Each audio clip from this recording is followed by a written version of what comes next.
into the strip and downtown. Downtown. Of course, it's built all. Well, downtown was never considered the strip, was it? No. But the strip originally started with the Flamingo out at, which was out at the end, and that was Gangster. That was Gangsters.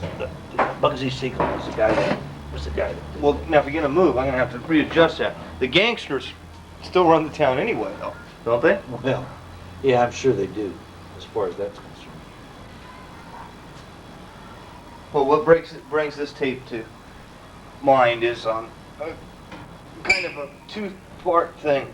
Number one, seeing the tape that you made at Grandma, how much fun she had, or how much fun you had asking her, and how nice it is to think that Brian and Stacy don't appreciate Grandma right now, but how they will when they're 10, 11, 12, and 20, and 25, and showing it to their kids, and their kids' kids. But, you know, another thing, and Mary said this, that Grandma always perks up when the little kids are around. Yeah. Because Grandma really does like little kids. Yeah, she does. She really She does. So she gives a big smile, and Stacy gives her a hug, and that was fun to see that. And the second thing is when we made the last tape that we made of everybody, and just reminiscing and talking about things that everybody remembers was some 5 or 6 years ago. How long have you been retired now? 5 years?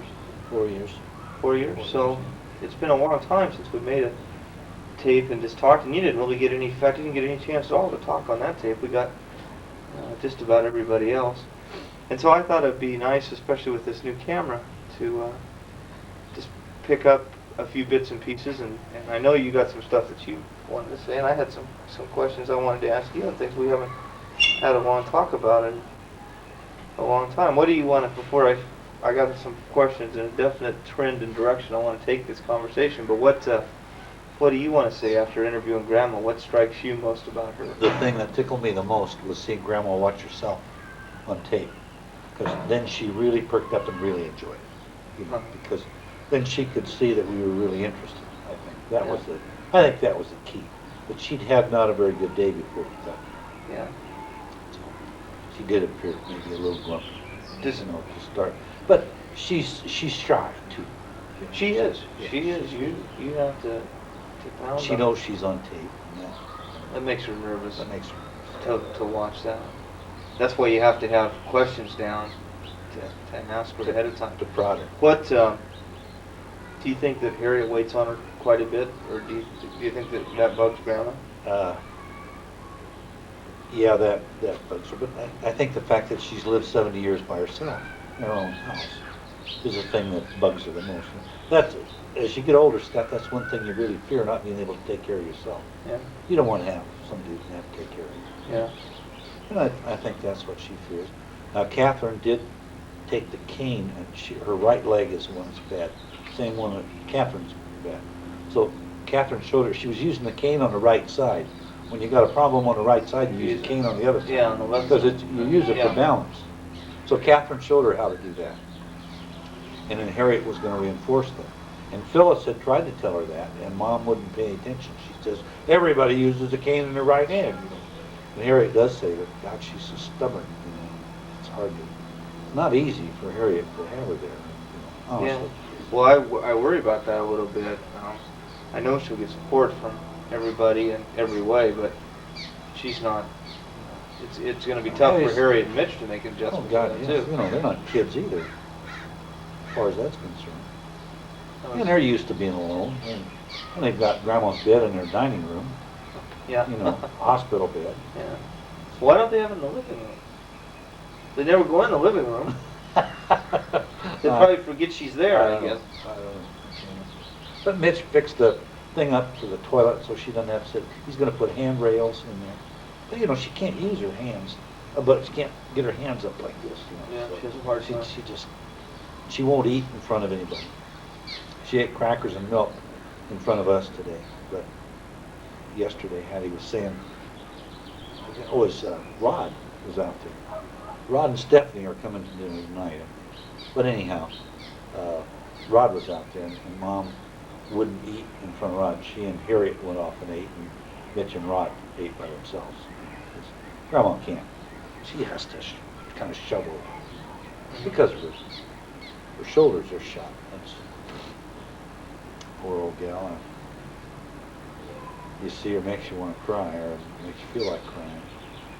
Because, See, we don't notice it as much as you guys do, though, because we see her all the time, and I Yeah, don't notice. Um, that is true. God, she just looks terrible to us. yeah. Lost weight. Well, she has lost a lot of weight. There's no question about that. She said to apologize to you though, because she didn't tell you that she'd fallen, but she didn't hurt at that time. She said it didn't hurt when Scott was there. It was after she tried to walk that she discovered she couldn't step on her foot. Well, you know, she didn't seem exceptionally perky when I saw her, but I knew when I called you, she couldn't have been hurt that bad because I had seen her. Now, I didn't see how anything could have been broken. Where did she fall? In the bedroom? Yeah, she was in her bedroom and she crawled to the living room. That's, I guess, how she hurt her knee, just crawling. Well, that's enough about Grandma. What do you want to talk about?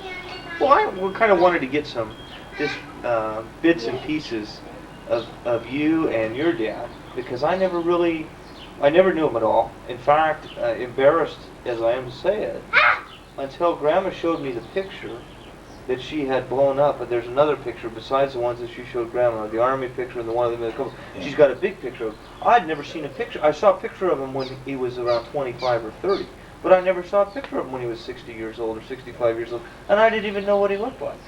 And he never talked very much about him. And He never made it at 65, so he died at 62. Well, at 60 or, Yeah. I mean, as he was older and as you would remember him and as I would think he would look.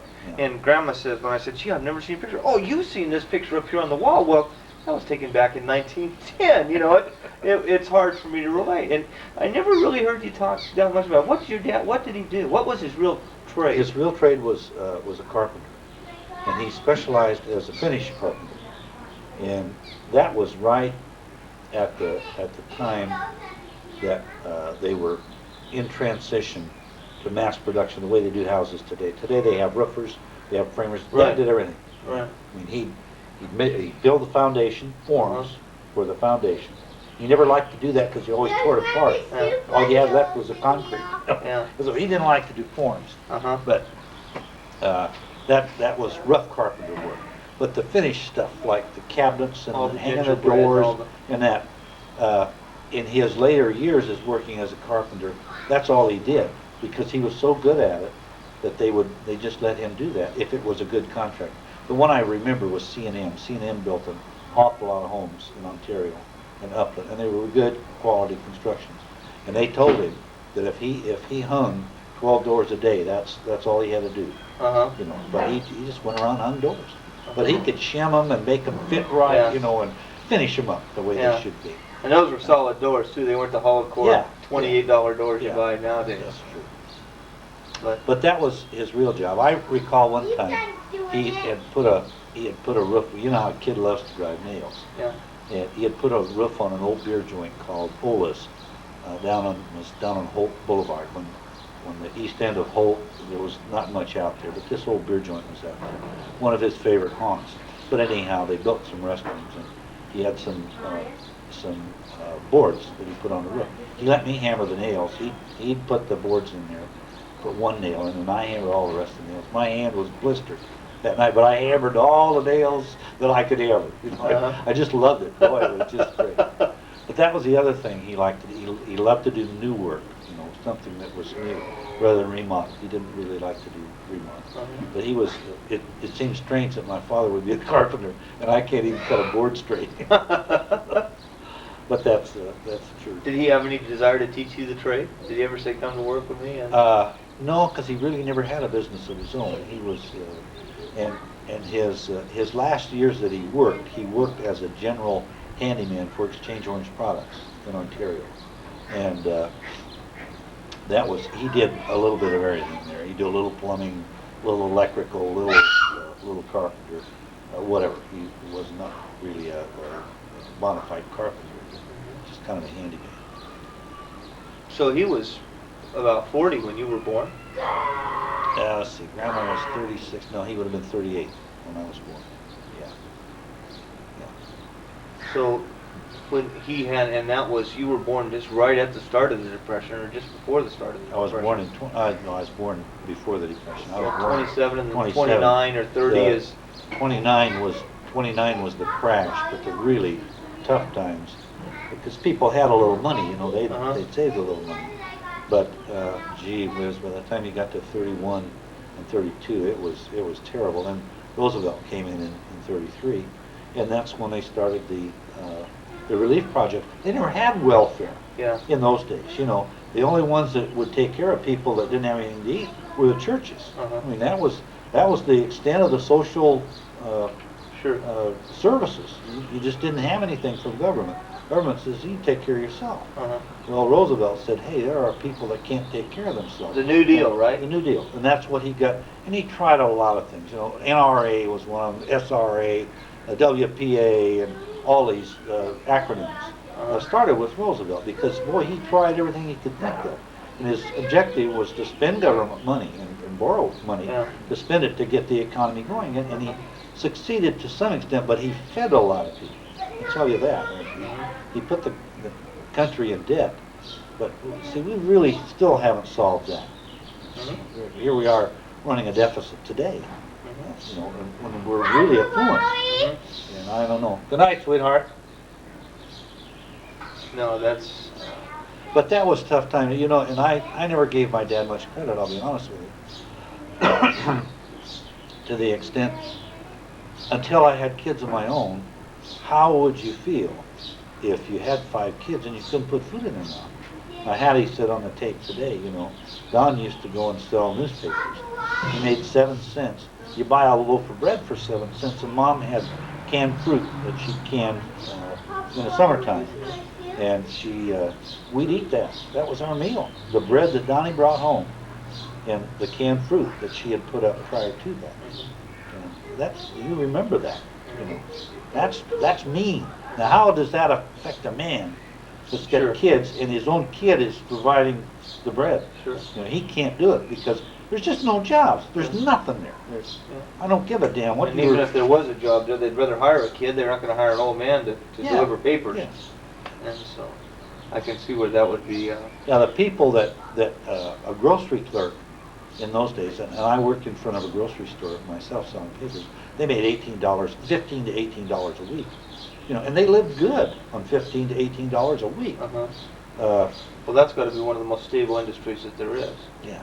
Do you think that stability and that looking for that recession and depression proof and not having to worry about being out of a job affected your decision to go to work for a phone company? Yeah, absolutely. Absolutely. That's what I was looking for, because the telephone company never laid anybody off. They reduced the working hours. They had people down, maybe only working 3 days a week, you know, but everybody worked. They didn't lay anyone off. Attrition, some people had to leave. Attrition would take care of part of it. But certainly, that's one of the reasons I went to work in the telephone company. Absolutely. The security, no question about it.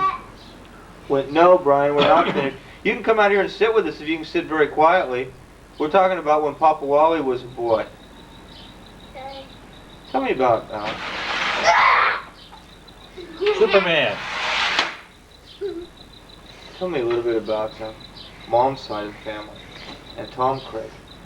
It was Tom, in some respects, I guess, was like your dad in that he couldn't find work in Arkansas during the Depression. I got a 2.0, okay? Excuse me, Brian, we're talking. You can just sit quiet. Yeah, you can just sit quietly and listen.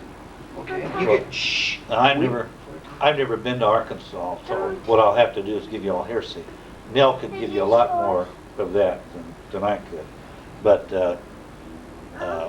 what they had was a high hill farm, a lot of rocks and stuff, and poor soil. You know, they didn't have bottomland back there, and it was tough. What you could produce, you couldn't sell. You know, because it was bad Depression time, and they the panacea for they had a drought too, which was the other thing. You've heard of the Dust Bowl? Well, that was in 1933, 34, back in there, and they had drought, and in a dust blue and a topsoil. Brian, we're busy. Just go on in the house, Brian, please. Mary? please, we're talking here. We want to make a tape. Would you please go, just sit very quietly, or you're going to have to go up to your room. Don't say a word. So I'm sorry. They had dust bowl. So if he did raise something, he couldn't sell it because nobody could buy it. Yeah, nobody could buy it. They bartered a lot, you know. But anyway, the panacea was to come to California because this is where everything was booming. The population was increasing, and it was better here than it was in the Dust Bowl and back east. So they came out, as I recall, it was probably 35 or 36, but things were beginning to pick up a little. They still weren't good. They give Roosevelt a lot of credit. What he did do was feed people. I'd have to give him credit for that. Well, that's And he the gave first thing he people, has to do. and he gave people hope, which people without hope, that's the way the Sure. Germans ended up under Hitler. Sure. They had no hope, you know, I mean, my goodness, they were just terribly, terribly defeated, and they just kept them under their thumb, and they said, well, we'll do something, and they did. They went to Hitler. But anyway, that's what Roosevelt saved democracy for the United States, because we were really seriously, the poor people were looking at communism. And that's what they're doing in South America today, in my own opinion. We got to do something to help those people. People that are starving to death, and got hungry kids, they're looking for anything that's going to solve that. And communism looks pretty good to them. I can understand that. That's another reason we had a lot of prominent communists in those days, because capitalism was really not working for the average person. What did we start talking about? We started preaching. Well, we started to talk about why. Oh, we were talking about the how Craigs. things were so different, but so the same. Yeah. And Well, the Craigs then came out, and they were Okies. That's what we Californians called them. We grouped them all as Okies, whether they were from Arkansas, Missouri, Texas, or Oklahoma, or wherever. We called them all Okies. And they came out, and they'd do anything. They were the first ones that followed the fruit crops in California. They'd go and pick anywhere. The grapes of wrath, that's the story of those.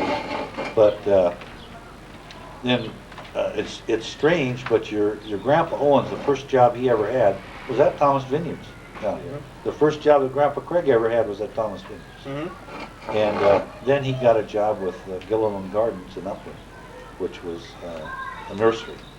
And he was with them for years and years and years, and did a great job for them. I went out and helped him a couple of times. I'd go on Saturday when he had an extra job to do. He'd just work me in the ground. But he was a tall, straight, strong man. None of us ever knew he was sick until he went to the doctor. And I think George and I were on vacation, and he was in a hospital, and he was in there 3 days, and he died. And he died. Both your grandfathers died of the same thing, cirrhosis of the liver. But where your Grandpa Owens died a miserable death. He was all bloated and homesick for months and months and months. Tom was, as far as we knew, I'm sure he had some pains and whatnot before he went to the doctor and ended up in the hospital. But we really didn't know it. In 3 days, he was dead. It was really a shock to the family. But he was a big, tall, strapping, slender man. Heavy shock of hair. Just the gray, beautiful hair. He was a great man. He really was. He never cussed, never swore.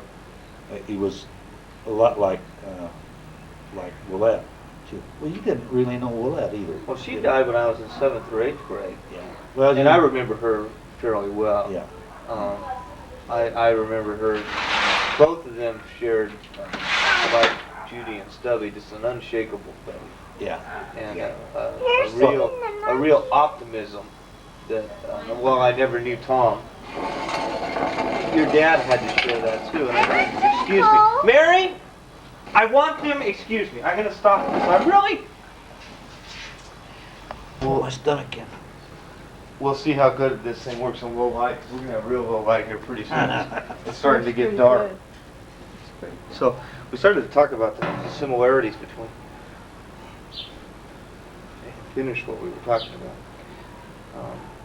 When Tom Craig came out here, he came out for a promise, really, or a hope for better times or a better way of life. But when your dad came out here, he just came out here because he thought it'd be a fun place to go, or... Yeah, really. They just they didn't like farming. and Mom didn't like it there either, you know. And he said, how would you like to go to California? And she said, great, let's go. But he had an uncle out here, Uncle Jim, and he had other cousins, and she had nobody out here. She left all of her family behind. But she said today, after she lost her dad, she didn't really care. Then she was ready to come out, and they came out at 25. Of course, those were booming times, you know, 25. A lot of Roaring speculation, a lot of speculation, you know, and a lot of paper profits that the people were making. People say there's a lot of similarities in 1985 and Yeah. 86 to 25 and 26. I guess you could say that too. Yeah, I don't really know about that because I was not born yet, you know, but Uh-huh. I've read about it. I think that's probably right. Well, But now the real estate has slowed down again now, and the people that speculated in it are really getting hurt. The farmers are really hurt. Uh-huh. Went out and bought property at inflated prices. Uh-huh. Well, they need somebody like Roosevelt to come along and bail them out. Well, What do you John F. Kennedy did much the same thing, Scott. Just from a charisma point of view, if you know what I mean. Mhm. People were it was bad times before Kennedy came. He just lifted the people up just by talking about it. He didn't really do all that much. Mhm. But once people lose hope, they've lost everything they got, because that's all we got. Well, that's the one thing I think that John F. Kennedy and FDR, and I think to a certain extent Truman, and all great leaders of big companies, Lee Iacocca's, and people along those lines share that charismatic thing, and they can inspire people. Yeah. And obviously, That's what a leader is. Sure, sure. Obviously, you did a good job leading our family. You inspired. Neither Todd, Greg, or I have ever been on unemployment that I know of. We certainly never collected welfare. We've never been. Well, Never I been- can't take credit for that. That's a part of the times that we lived No, through. it's not. Well, yeah. No, it's not. Well, yeah, it is. Well, there's upwards anywhere from 6 to 15 million people that can't find a job for whatever reason. Scott, they collect won't take a unemployment. job. That's the Well, problem. what I'm suggesting to you is that perhaps as much as 8 to 10% of the population of all ages, and a proportionally higher number of young people, don't have a job. And I think you can take a lot of credit for. Well, no, I wouldn't do that either. I got to tell you, in my opinion, at any rate, we are a product of our times, and I was born at a very lucky time in that regard. You're born to a station in life that the blacks and the Chicanos have not really reached yet. They will reach it, I'm sure. The Irish didn't reach it for a long time. We've had our minority. The Swedes and the Norwegians, they were called rockheads, you know, and looked down upon, and they became clannish. And Well, of the course, Okies, yeah, like you just mentioned. yeah, they became clannish because that's where they got their respect, was from their own people. They didn't get it from the other of the not really the upper crust, but the other stratas of society. Well, what I'm saying is, thank God that we were born in the United States, and thank God that we've had the opportunity to do as well as we have. Because you do as well as you make yourself do, but you still have to have the opportunities, and you have to have the hope. Because if you don't have the hope and the opportunity,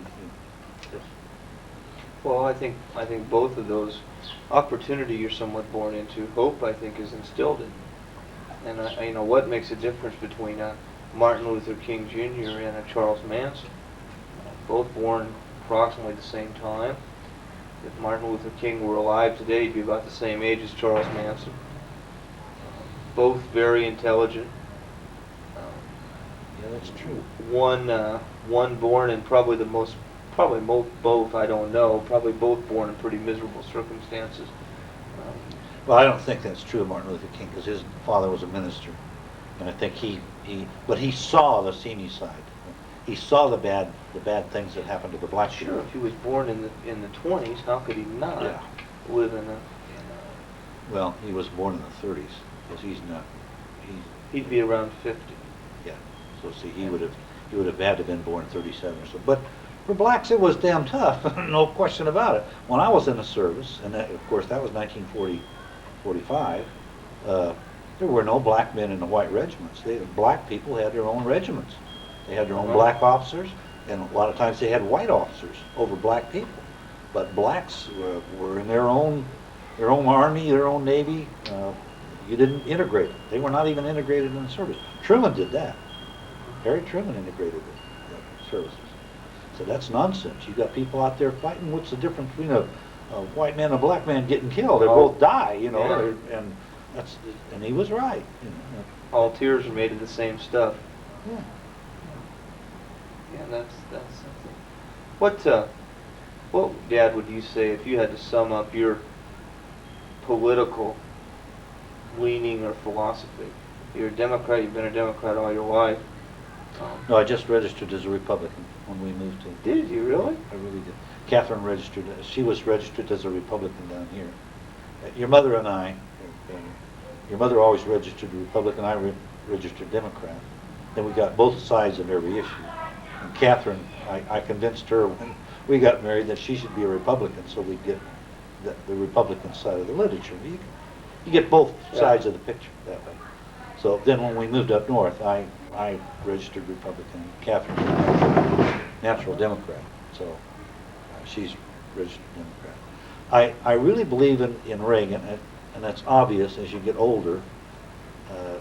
You get more conservative. As you're younger, you're more idealistic, and you know what should be done, and you really think it's a lot easier to do than it is in actuality to do. As you get older, you get a little cynical, I guess. Well, let me draw an unfair conclusion from what I just heard you say, if I could paraphrase. As you get older, you become more realistic, and you tend to become more fatalistic, if you will, and that's the way that's going to be, and that's the way that it is, and so that's the way we'll conform. Therefore, you become more conservative. So we're equating, and I'm not trying to box you into a corner, I'm just trying to understand. We're equating a conservative with someone that tends to live in the real world and say, that's the way that it is, I'll work within the system as it is, and we're taking a liberal on this side and saying, that's really not the way it should be this way, and I'm going to do what I can to make it this way. Is that? Yeah. The pathetic part of the conservative aspect of that is, Scott, you hesitate to try anything new, and you don't know whether it's going to work or not. It's what I said about Roosevelt, was a real liberal.